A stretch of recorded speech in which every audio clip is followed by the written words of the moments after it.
السلام علیکم رحمۃ اللہ وبرکاتہ۔ پیارے بچوں، کیسے ہیں آپ سب؟ آج ہم اپنی اس سیریز کے سلسلے میں آپ کے لیے مزید 2 ننھے صحابیوں کا لے کر حاضر ہوئے ہیں۔ جی بچوں، یہ صحابی تھے حضرت معاذ بن عمرو اور حضرت معوذ بن عمرو۔ یہ دونوں، جیسا کہ نام سے دیکھ رہے ہیں کہ یہ دونوں بھائی ہیں۔ معاذ اور معوذ انصاری صحابی تھے۔ یہ دونوں مدینے میں ہی پیدا ہوئے۔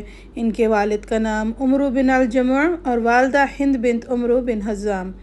ان کے بھائی خلاد بن عمرو، اور انہوں نے جو مشہور لڑائیاں لڑیں غزوہ بدر اور غزوہ احد۔ غزوہ بدر کے وقت ان دونوں کی عمر 12 سال اور 11 سال تھی۔ یہ دونوں بھائی بچپن سے ہی بہت بہادر اور غیور تھے۔ کم سنی میں اسلامی غیرت ان میں بدرجہ اتم موجود تھی۔ غزوہ بدر میں ان کی بہت زیادہ کم عمری کی وجہ سے انہیں جہاد کی اجازت نہیں مل رہی تھی، لیکن ان کے جذبہ شوق کو دیکھ کر کے پیارے نبی صلی اللہ علیہ وآلہ وسلم نے انہیں اجازت دے دی۔ میدان جنگ میں عبد الرحمن بن عوف سے ابو جہل کی شناخت معلوم کی۔ انہوں نے استفسار کیا تو فرمایا کہ وہ نبی کی شان میں گستاخی کرتا ہے۔ اللہ کی قسم، اگر اسے دیکھ لیا تو اس وقت تک اس سے جدا نہ ہوں گے جب تک ہم میں سے کسی ایک کو موت نہ آ جائے۔ اور یہی بات ان کے چھوٹے بھائی معوذ نے بھی کہی، حالانکہ اس وقت معوذ صرف 11 سال کے تھے۔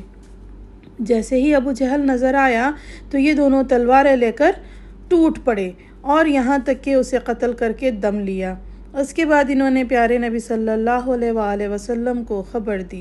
نبی صلی اللہ علیہ وآلہ وسلم نے ان دونوں کی خون آلود تلواریں دیکھ کر فرمایا کہ جی، آپ دونوں نے ہی ابو جہل کا قتل کیا ہے، اور پھر ابو جہل کا تمام ساز و سامان ان دونوں کو عطا فرمایا۔ پیارے بچوں، ان کی والدہ بھی بہت زیادہ غیرت مند تھیں اور اسلام کی محبت سے بہت زیادہ سرشار تھیں، اور انہوں نے اپنے بچوں کی بہت ہی بہترین تربیت کی تھی۔ تو پیارے بچوں، آپ نے بھی ان کے جیسا ہی بہادر اور بہت ہی بہادر بننا ہے۔